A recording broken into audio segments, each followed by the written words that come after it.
বৰপেটাত উপস্থিত সিএম ভিজিলেন্সৰ দল নুপুৰ বৰাক লগত লৈ বৰপেটাত উপস্থিত হলগে দলটো বৰপেটা ৰোড এছবিআইত নুপুৰ বৰাৰ লকাৰ খুলিব তদন্তকাৰী দলটোৱে বেংকটোত দুটাকৈ লকাৰ আছে নুপুৰ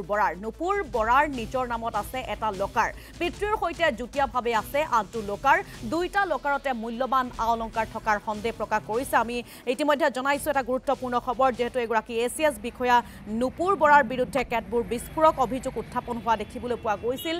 বৰপেটাত আজি তাৰ পাছতে উপস্থিত হৈছে গৈ সিএম ভিজিলেন্সৰ দলটো নুপুৰ বৰাক লগত লৈ বৰপেটাত ইতিমধ্যে দলটো উপস্থিত হৈছে গৈ বৰপেটা ৰোড এছবিআইত নুপুৰ বৰাৰ লকাৰ খুলিবলৈ সাজু হৈ উঠিছে তদন্তকাৰী দলটোৱে বেংকটোত দুটাকৈ লকাৰ আছে নুপুৰ বৰাৰ আৰু নুপুৰ বৰাৰ নিজৰ নামত আছে এটা লকাৰ পিতৃৰ সৈতে জুটিয়াভাৱে আছে আনটো লকাৰ দুইটা লকাৰতে মূল্যবান অলংকাৰ থকাৰ সন্দেহ প্ৰকাশ কৰিছে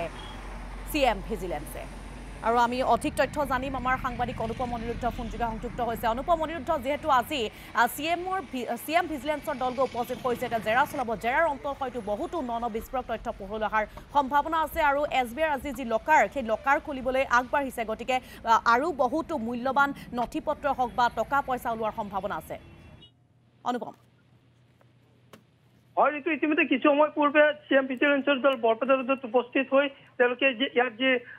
এছবিআই শাখা আছে এই বৰপেটা ৰোড এছবিআই শাখাত ইতিমধ্যে তেওঁলোকে ভিতৰলৈ প্ৰৱেশ কৰিছে আৰু আমি এই কথাও ক'ব বিচাৰিম যে নুপুৰ বৰাক লগত লৈ অহা সিএম ভিজিলেন্সৰ দলে এই বেংকটোত থকা দুটাকৈ লকাৰত তেওঁলোকে অনুসন্ধান চলোৱাৰ কথা বিশেষকৈ আমি জানিব পৰা মতে যে নুপুৰ বৰাৰ নামত এটা লকাৰ থকাৰ বিপৰীতে আনটো তেওঁৰ পিতৃৰ নামৰ সৈতে পিতৃৰ সৈতে যুটীয়াভাৱে থকা বুলি আমি জানিব পাৰিছো আৰু দেখা গৈছে যে বিগত সময়ছোৱাত বিশেষকৈ পৰহিৰ পৰাই নুপুৰ বৰাৰ তেওঁৰ নিজৰ ঘৰ বা বৰপেটাৰ ভাড়া ঘৰ বা গুৱাহাটীৰ বেংকৰ লকাৰত থকা তেওঁৰ অগাধ সম্পত্তি উদ্ধাৰ হোৱাৰ পিছত নিশ্চিতভাৱে আজি এই কথা জানিবলৈ সকলোৱে উৎসুক হৈ আছো বা আমিও আছো এই বেংকৰ ৰাতিপুৱাৰ পৰা ইয়াত অপেক্ষাত আছো আচলতে বৰপেটাৰ যি ভাৰতীয় ষ্টেট বেংকৰ শাখা এই শাখাৰ লকাৰত আচলতে কি ধৰণৰ ধন সম্পত্তি তেওঁ ইয়াত থৈছে বা সেই কথা নিশ্চিতভাৱে জানিবলৈ কিছু সময়ৰ নিশ্চয় প্ৰয়োজন হ'ব কিন্তু আমি অপেক্ষাত আছো যে যি নুপুৰ বৰাই বৰপেটাত থকা অৱস্থাত যি ধৰণে খুৱাই অগাধ সম্পত্তি আহৰণ কৰিছিল তেওঁ ইয়াৰ এটা বৃহৎ অংশ নিশ্চিতভাৱে বৰপেটা ৰোডৰ এই লকাৰত ৰখাৰ সম্ভাৱনা আছে আৰু এই কথা আমি এটা ক'ব বিচাৰিম যে বৰপেটা চহৰত থকা তেওঁৰ ভাড়া ঘৰৰ পৰা ইতিমধ্যে সিএম ভিজিলেন্সৰ দলে প্ৰায় 10,63,000 টকা ইতিমধ্যে উদ্ধাৰ কৰিছে আৰু এই যে বৰপেটাৰ যি ভাড়া ঘৰ আছিল নুপুৰ বৰাই বৰপেটাত কাৰ্যনিৰ্বাহ কৰি থকা সময়ত বৰপেটা চহৰত তেওঁৰ ভাড়া ঘৰ লৈছিল আৰু বৰপেটাৰ পৰা তেওঁ বদলি হৈ যোৱাৰ পিছতো কিন্তু ভাড়া ঘৰটো এৰি দিয়া নাছিল আৰু আমি নিশ্চিতভাৱে এই কথা ক'ব বিচাৰিম যে আচলতে বৰপেটাৰ ভাড়া ঘৰটোত তেওঁৰ বিপুল পৰিমাণৰ ধন বা নথিপত্ৰ বা সোণৰ অলংকাৰ আছিল আৰু যাৰ কাৰণে সেই ৰুমটো বা সেই ঘৰটো তেওঁ এৰি দিব পৰা নাছিল আৰু পৰ্যায়ক্ৰমে বৰপেটাৰ পৰা এই ধনখিনি তেওঁ গুৱাহাটীৰ ঘৰলৈ স্থানান্তৰ কৰাৰ পিছতে হয়তো বা স্থানান্তৰ কৰা সম্পূৰ্ণ হলে হয়তো তেওঁ ঘৰটো এৰি দিয়াৰ কথা আছিল কিন্তু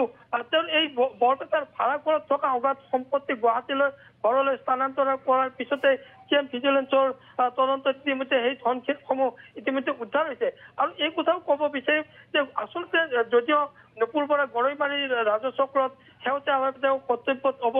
কৰ্তব্যত আছে কিন্তু বৰপেটাত থকা সময়ত বিশেষকৈ প্ৰায় 3 বছৰ কিছু কম সময়ৰ ভিতৰত তেওঁ অগাধ সম্পত্তি আহৰণ কৰিছিল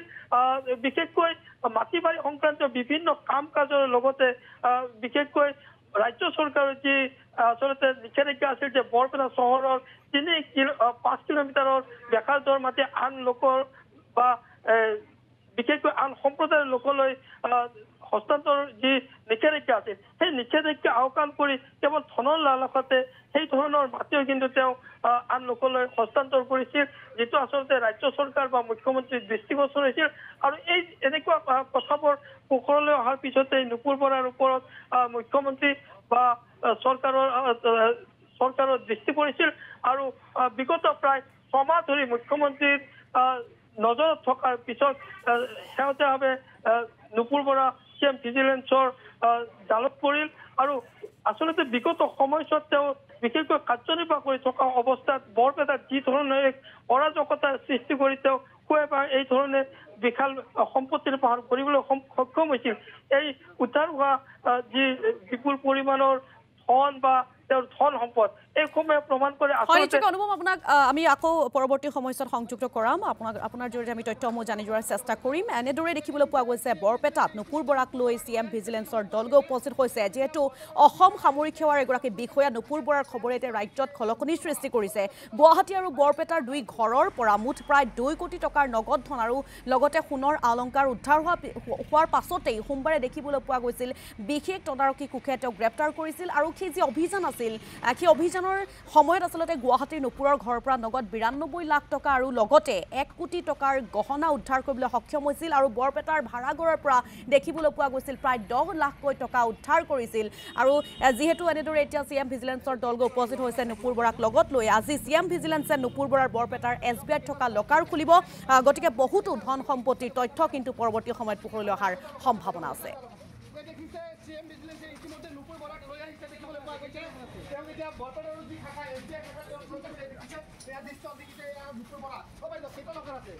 বৰপেটাৰ